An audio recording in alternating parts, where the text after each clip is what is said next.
হাজার বছর ধরে আমি পথ হাঁটিতেছি পৃথিবীর পথে, সিংহল সমুদ্র থেকে নিশীথের অন্ধকারে মালয় সাগরে। অনেক ঘুরেছি আমি বিম্বিসার অশোকের ধূসর জগতে।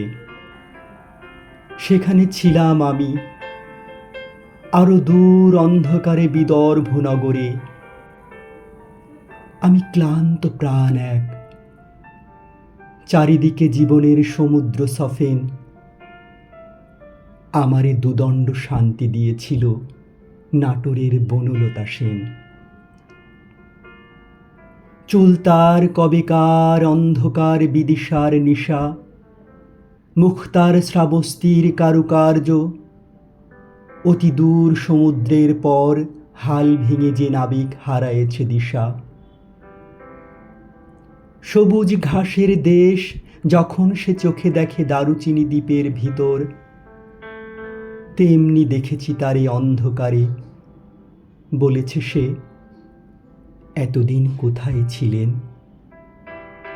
পাখির নীড়ের মতো চোখ তুলে নাটোরের বনলতা সেন।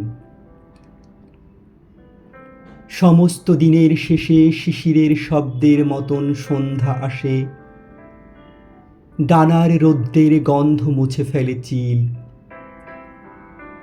পৃথিবীর সব রং নিভে গেলে পাণ্ডুলিপি করে আয়োজন।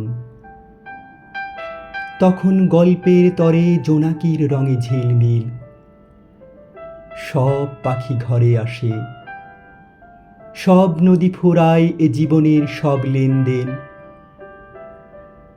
থাকে শুধু অন্ধকার, মুখোমুখি বসিবার বনলতা সেন।